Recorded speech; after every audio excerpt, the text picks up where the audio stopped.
Hi everyone. ఈరోజు ధనియాల పొడి ఎలా చేసుకోవాలో చూద్దామండి. అందరూ చేసుకుంటారు రెసిపీ. ఏమంటే నా స్టైల్లో నేను ఎలా చేసుకొని ఎలా స్టోర్ చేసుకుంటానో ఈరోజు మీతో షేర్ చేసుకుంటానండి. వీడియో నచ్చితే లైక్ చేయండి, షేర్ చేయండి, సబ్స్క్రైబ్ చేసుకోండి.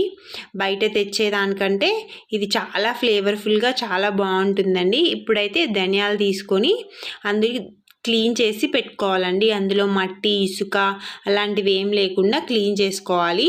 చేసుకున్న తర్వాత ఇందులో లవంగాలు వేసుకోవాలండి. ఒక 7-8 లవంగాలు వేసుకోవాలి. అలాగే ఒక ఎల్లిపాయ గడ్డ వేసుకోవాలి. ఇక్కడైతే నేను పొట్టు తీయకుండానే వేస్తున్నానండి. వేసిన తర్వాత ఒక 1/2 ఇంచు చెక్క వేసుకోవాలి.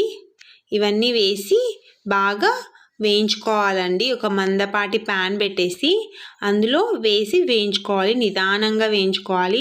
అప్పుడే ధనియాల్లోంచి ఫ్లేవర్ వస్తుంది బయటికి. లేదంటే ధనియాలు ఒక పక్క మాడిపోతాయి. మాడిపోతే అంత మంచి ఫ్లేవర్ ఉండదండి ధనియాల పొడికి. నిదానంగా స్లో ఫ్లేమ్ మీద వేయించుకోవాలి. ఇవి వేగిపోయినాయి అంటే మంచి స్మెల్ వస్తుంది. అప్పుడు ఇంకా వేగిపోయినాయి అని అర్థం అండి. ఇలా చేసి పెట్టుకుంటే 1 మంత్ వరకు కూడా స్టోర్ ఉంటుంది. బయట తెచ్చే పొడిల కంటే ఇది చాలా బాగుంటుందండి. ఇది ధనియాల పొడి మాత్రమే కాబట్టి నేను కొద్దిగా వేసాను మసాలా అవి. ఇలా చేసిన తర్వాత ఇలా ఫైన్ పౌడర్ చేసి మిక్సీ పట్టుకోవాలండి. మిక్సీ పట్టుకొని దీన్ని స్టోర్ చేసుకోవాలి. ఇలా ఎయిర్ టైట్ బాక్స్లో ఏదైనా ఒక బాక్స్ గ్లాస్ జార్లో తీసుకొని స్టోర్ చేసుకోవాలి. స్టోర్ చేసుకొని ఫ్రిడ్జ్లో పెట్టుకున్న ఫ్రెష్ ఫ్లేవర్ అలాగే ఉంటుంది. బయట పెట్టుకున్న ఏం కాదండి.